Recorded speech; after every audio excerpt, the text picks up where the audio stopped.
G'day mate and welcome back to Factorio with me, JD.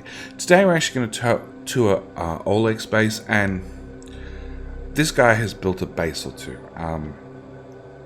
I'll link up in his top right, up in the top right hand corner, his 4.8k belt base, which was massive and gigantic and very, very hard to sort of show off and tour correctly, and this one's going to be even worse. So I will be putting a link to the save in the description. If you really want to have a really close look around this base, I really recommend you download the map and have a wander of it yourself. Some bases you physically need to walk through, and I think this really falls into one of them. So he's built this base. He's used a couple of mods. So he's used creative mode, just to get the thing up and set up. He's used Factorio's Train Supply Manager, which is this GUI up here.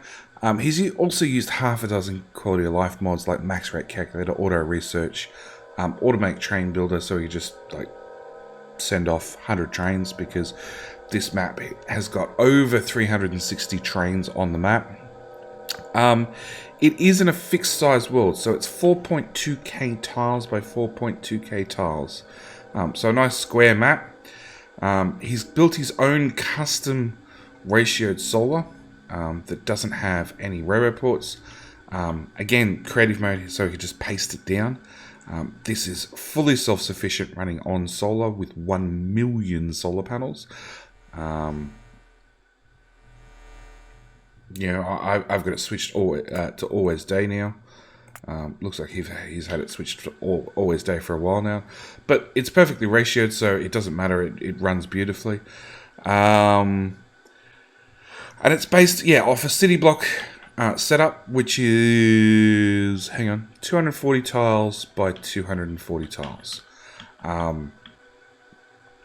and he has optimized absolutely everything. And the best way I'll describe how to Olek's our man when we want a large build in any of our community maps, and we want to optimize this well, because the guy has been chasing the Factorio optimization trail for as long as I can remember. Ever since he came to me and he said, how do you tell which build is better? And I told him how the benchmarking tool works in Factorio, where you can load a save and run it through so many ticks, and it will output how efficiently those ticks were performed. I guess is probably the best way of putting it. Basically, it'll take a given save and process it for a certain amount of time, say 10 minutes, and tell you how much UPS was used on your PC. And if you do that 2 or 3 times for a particular scenario, you can then get an average and then compare it to something else. And ever since he came to me and he asked how to do it, it seems he's become a very fine master of the arts. So going around his base took him 15 hours to fully build everything and ratio everything and set everything up, and then run through all the research for the game and productivity. You can see, well, that's 10 hours. It's a 5k base. For the last 50 hours, it's been perfectly at 5k science. Not even a hiccup. Production will always be a little bit over the case, all over the place, depending on where trains are in their cycle. But consumption, 5k. Spot on. The other thing he's done with this map, which is, where's a good example? Let's pick something simple. There we go. Red science. So red science is iron and copper. We know that, all right? It's pretty much the simplest science there is. He's bringing in iron and copper, running it through the array, and you can see there's no balancing at this end, and if we scroll up to this end, there's no balancing here either. He's made what Matsuri we call an inherently balanced system. So he's taking all the iron and all the copper out of these two wagons, running them up the belt. He's using something he's pioneered as chest stubs. So this inserter shoves into this chest, this inserter grabs from this chest and outputs to gears. According to his testing, and as they're going back to that benchmark method, this is, for this build, not guaranteed for every build, but for this build, this is the most efficient UPS wise. To come into a chest, out of a chest, same story here, he's going copper into a chest, gears into a chest, outputting the red science down the middle, and then whatever came from wagons number 1 ends up in wagons number 1 or number 8, whichever it happens to be. He's using 4-8 trains, so high-ish on the acceleration, especially after you feed him with nuclear fuel. But this is his inherently balanced system, and you can see every wagon has 3.3k science in it. They've all got 3.4k in them. Each one of these chests will have 7.5k in the chests. Right? It is a 100% inherently balanced system, which is the beauty of it, because he's saving so much UPS and not having to have balances everywhere. So, red science, green science will be all the same. We'll stop and look at copper smelting. So copper smelting, can I have one that's active? There we go. We're unloading a chest, which is the common practice for I guess, I don't know why you'd have to unload a chest here, because it's going to unload as fast as possible. Whatever. Again, it could be UPS reasons. So, unloading the chest, and then we're shoving into an express splitter. And we're side-loading the express splitter. And the reason we do this is you can see when the inserter swings, the amount that's stored in the top of this splitter, and it's only maybe 5 ore, means that as the belt slides up, it's got a little bit more time to grab from this chest, which means, can we see a line with like full draw onto it? Not really, a little bit, but it means the gaps that normally appear in a belt with just one inserter flipping onto one side of the belt are much smaller, almost non-existent, just by as it's side loading into an express splitter. With an inserter, it's a very old Factorio belt trick. It's been around forever. But it's just those little things that just give you a touch more UPS or a touch more efficiency. And when you're talking a base as large as this, those things really add up. That's copper. Let's try an iron one. Not really. Really want something that's got really high draw on it. There we go. Yeah, you can see that there are tiny gaps. But as long as the belt stops for just a fraction of a second, purely because at the other end it's not got full draw on it out, those little gaps get closed up very quickly.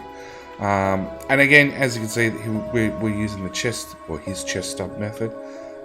So out to a chest, then into the furnace.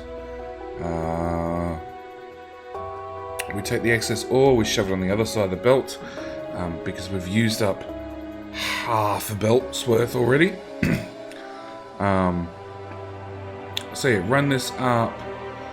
He'll then use the other side or the other belt's worth to run it up to the end. And hey Olek, this underground doesn't go anywhere. I just found you another 0.0001 UPS. He's copied the bottom half to the top half and has forgot to remove this extra underground belt. Again, using a belt trick method that we've seen in the past, or at least I've seen on, I think, Reddit. Reddit's where I saw it. This brings in a full belt of plate and magically through belt mechanics splits it into thirds. So because we're side loading these undergrounds, you can see there's, it's taking the right-hand lane, the right-hand lane, the right-hand lane. And because of the way belt mechanics does stuff, it is actually perfectly 1/3 of each belt. Long story short, this one splits, so this one brings off 50% to the left, and then because it's side loading it, that's would be 25%. That'd be, so that is 50% here. That'd be 25% and 25% again, which would be 75%, which doesn't work because it's 33%. I don't know. I'm sure you'll find a topic somewhere on the Factorio Reddit explaining exactly how this gets to a third on each belt. I do know it is a third on each belt. It is also 3 stack inserters to fully load a train. Olek's using 6 here because he's got 2 belts he wants to input, which is a little bit of overkill. But I imagine it again comes down to UPS optimizations and wanting to have this belt and this belt both loaded in on this side of the train, rather than taking this belt or one of these 2 belts, wrapping around the far side of the train, loading in from that side. Just because he wanted to have it all neatly on one side of the train. Green circuits, he said I should go look at green circuits. So again, we're using, and this has got a lot better draw on it. So we're shoving copper in here, iron in here. You can see there are very, very small, minute gaps due to the fact that he's using these side loading into these splitters. We're running, and this again, it's a beautiful system. So he's taking iron and copper, smelting it, getting his 2 belts out. He's then got, so we've got 2 belts of iron, 2 belts of copper into green circuits. We can see the first belt of iron. That's iron, that's iron, that's iron.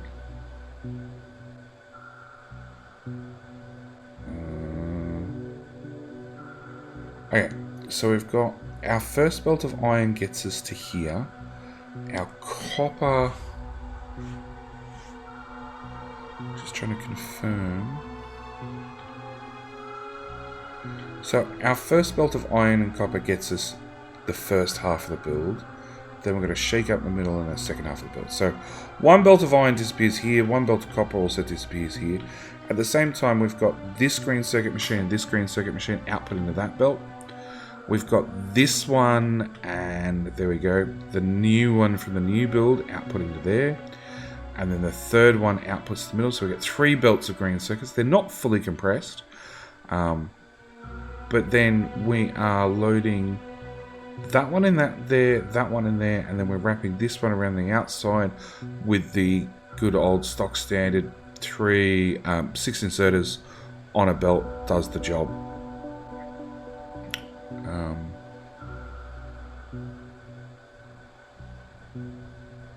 And funnily enough, all these have really weird numbers on them. Nothing's broken yet, so I guess it's balanced somewhere along the line. Maybe had a train half load or fully load or something like that that's caused the chests to all get out of order. But again, a wonderful little green circuit build. It does take up 2 city blocks worth of area. But the fact that he's got a stacker here means like iron and copper are going to sit in their stacker right before, after they've come from wherever they come from.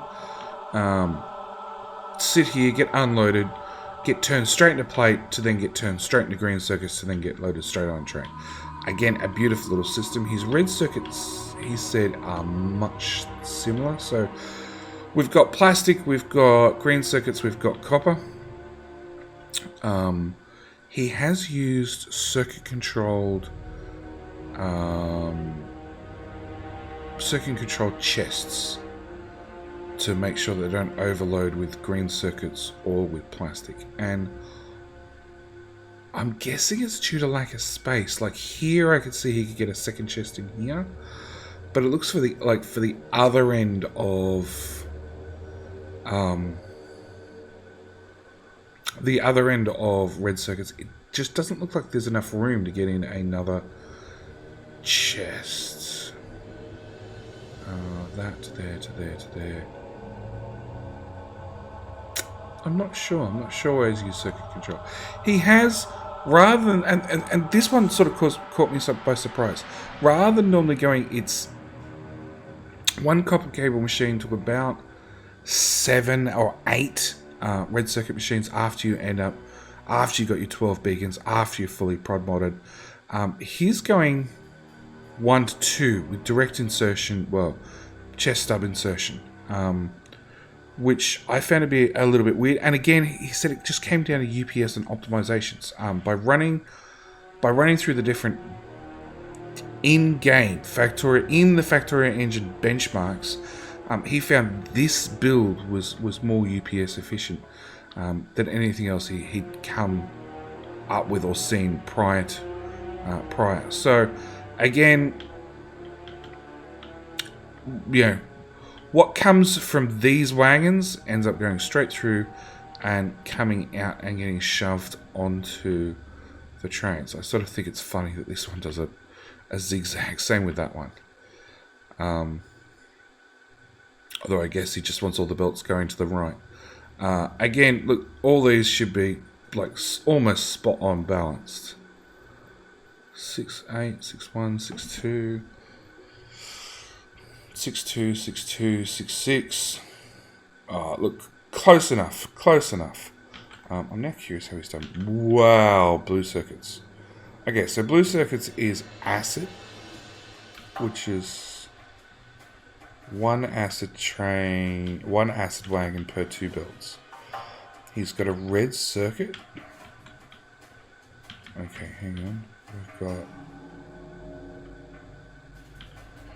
got this wagon and this wagon for red circuits. No, he's used a sneaky splitter. Okay, so we've got this wagon's worth of red circuits goes through into these 2 builds. We've got green circuits. You and you. Yep. And you. Okay.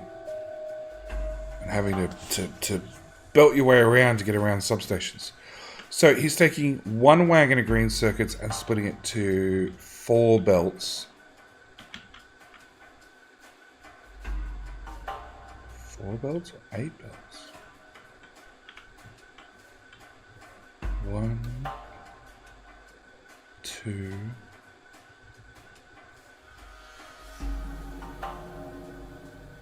1, 2, 3, 4. 4 belts.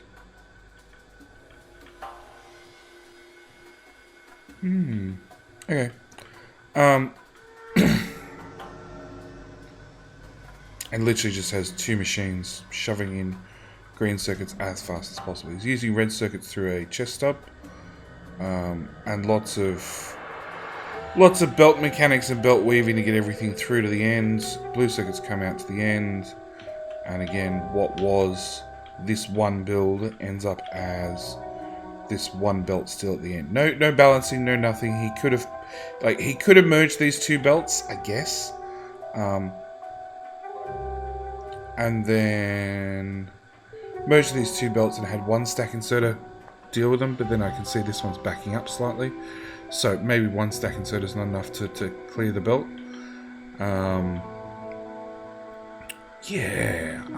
Oil's always a good one. That's oil stacking. That's plastic. So plastic should be coal in, plastic out, with the weirdest train loading ever. So this is what, forcing into the middle lane to use 3 and 3, to then the excess will come up here and use 2 and 2. So again, just optimizing the amount of inserters needed. This is obviously, through trial and error, the minimum amount of inserters needed to clear these belts of plastic. Oil, that's what I'm looking for. So he's training in water and training in oil. We're combining them into pairs, and then using lots and lots of pumps to run these refineries, which are how long? Oh, they're 6 long. So combining 2 into 2 into 2 into 2 to give you a 6 long refinery with and still using the same water. So heavy, petrol, and light, which again are going to be rate controlled or pump controlled to maintain their levels. Heavy will go into okay, so there's lube right there. So we just fill the lube, or make sure there's a certain amount of lube in the. Actually, it looks like it's run the lube machine non-stop and keep these at probably 17,000. Yeah, crack the heavy, turn it into light. Pump out a certain amount of light to, I'm not sure, probably offsite, yeah, it'll be offsite solid fuel for rocket fuel construction. We've got petroleum here, so again, crack whatever's left in petroleum, which again is being trained out to who knows where. It'll be down to plastic, across to acid as well. Again, like just iron onto this side, copper onto this side, water, petroleum. Very, very simple sulfur to acid build, and then batteries, done. Obviously with a little bit of acid left over, probably for uranium mining, which is the top right hand corner. It's something else. We've got, can I have a train? There we go. We've got direct train mining, and you can see what speed these fill up. This is insane. It's what mining productivity 805 does for you. We just load wagons. See, let's have an empty one. Yeah, it's only 1 miner per wagon, but after you got mining prod 800 with a mining speed of 550. Due to its own speed beacons, own speed modules, plus all the speed beacons around it, these trains fill up amazingly fast. And then once they're full, they just come down and sit in a stacker. You can obviously see he's overproducing the amount of iron ore now, which is just due to, as the mining productivity goes up, the trains will take less time to load. Because they're taking less time to load, they spend more time sitting in stackers. And you can see by this train junction here just how busy, like, some parts of the train system still are. That's 3 trains going through an intersection all at the same time. There's 2 trains again, 3 trains again. This is a busy intersection with a busy train map. And we were looking at acid. So acid is going to be the least used train, because he's only using it for fuel production, obviously. But yeah, if you ever want to go overkill, just have one tank, one pump per mining drill, just for the overkill's sake. Actually, speaking of uranium, so we've got uranium ore goes into chests with rocket fuel, again from chests. Runs it up here. We'll do the uranium processing. So shiny rocks on the left, dull rocks on the right, which go through obviously a couple of chests. I guess probably just to have enough shiny rocks to populate this system, because I'm willing to bet it's fully automated. So yeah, shiny rocks come out, they're prioritized to go loop back into the system. Dull rocks are just on a continuous loop that we'll use these beforehand to run this system. And then the excess shiny rocks from the Coverx process come out here and turn our rocket fuel into our nuclear fuel. And you can see by the beauty of this system, that just it runs through, it runs through, it runs through. Any excess always get popped out to this left-hand side. Same with down here. Any excess, any shiny rocks will go this side. Any dull rocks will go that side. It's a beautiful little Covrex system, and yeah, this would be one of those things I'd recommend. Look, maybe jumping on a blueprinting. It's. I'm already thinking about the next community map, taking the center section and blueprinting it down several times, because it's simple. With a small edit, I can make a very, very long build of them, to just run uranium in one side and out the other to make lots of nukes. His lab process, and that's one thing I really, really wanted to go over. So we've got green science, red science, one belt. Blue science.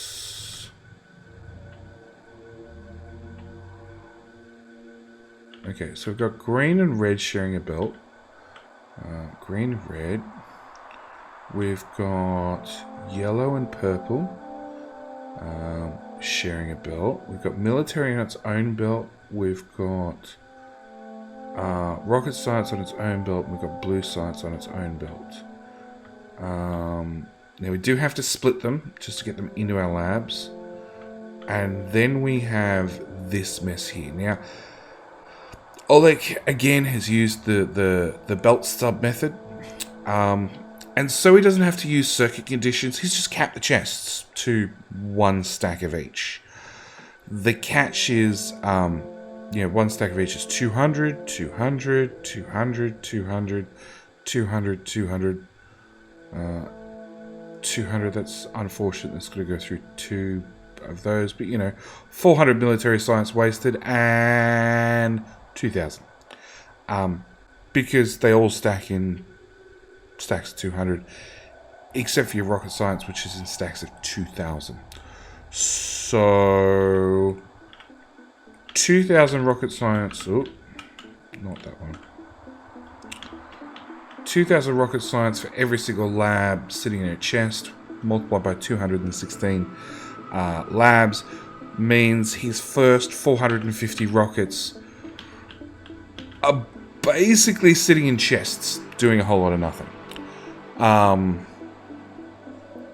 Yeah. Little bit of a sacrifice, but he actually got back to me about this a couple of days ago, and he said this new setup, using this rather than the belt stub method, which I've used before, is 17% more UPS efficient. And when you are fighting the UPS gods, 17% really, really adds up. And if it's 400 rockets launched to save it, then just run your base a little bit longer. You can AFK these things forever. And you will notice this one. So this is satellites. Overkill much? Okay. Again, because of the way he's balanced things, it's all these wagons go into this one build. Which is, it's a beautiful system. It just means there's a little bit of overkill, which is 10,000 bazillion satellites just sitting on belts doing nothing. But yeah, you can see in this particular build, there's no belt stubs. There's no chest stubs. There's absolutely no need for it. The build's just not big enough and high throughput enough that it actually needs it. And if I go to this one, so yeah, for the rocket control units, you can see he has used the belt stub method, which just means that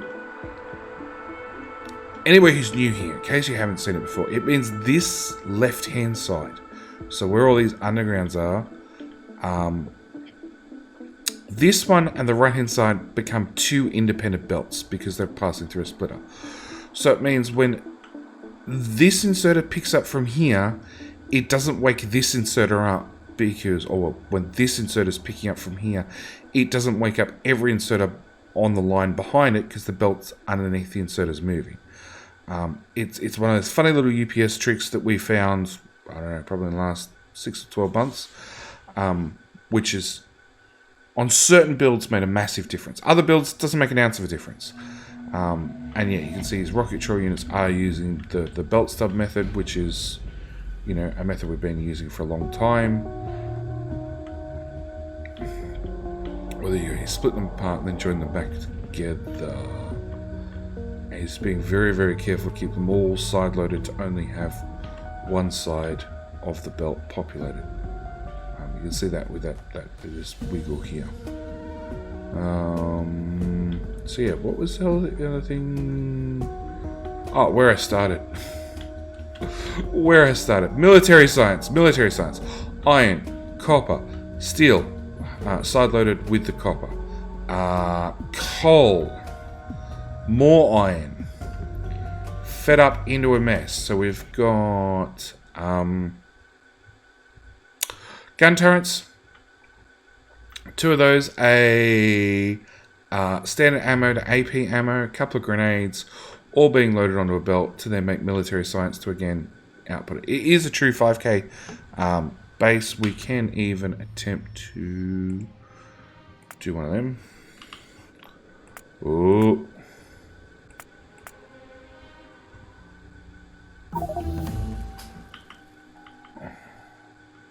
Can we go back, please? I'm trying to display something. Where's that other science pack? Please. Where is military? Okay, once more.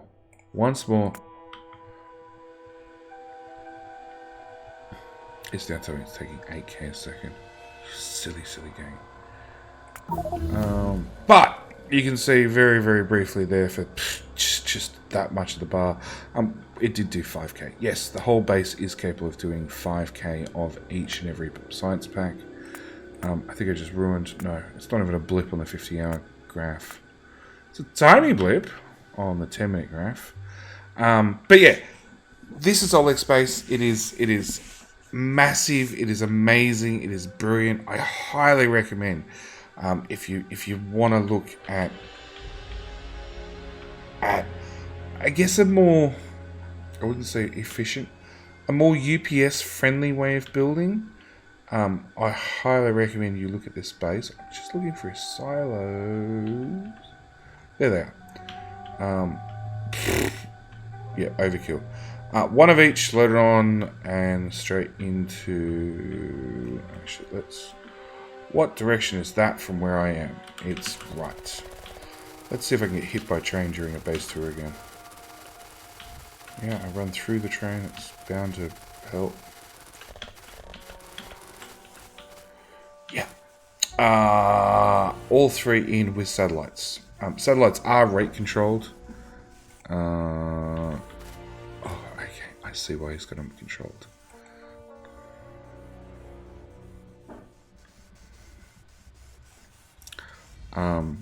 But yeah, it's been a it's been lovely to tour his bases again. I'm really interested what 17 is going to bring, and therefore what mischief Olek's going to get up to. Also realised that everything that we've learnt in 16 might not apply in 17. Oh, the other thing I wanted to look at was time usage. So look towards train supply manager is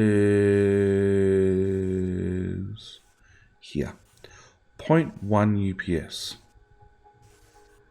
0.1 or 0.1 ticks. That's, yeah. There you go. A couple of rockets. All launched at 10. So yeah. I'm going to thank you guys for watching. I do hope you've enjoyed this little base tour. I am hoping to keep doing base tours right up until 17 launches, whenever that happens to be. I really hope I get this video out before the Friday Facts, in case the Friday Facts says, oh, it's coming out tomorrow. But yeah, thank you guys so much for watching. Do hope you've enjoyed, and I'll see you guys in the next video. All right, bye.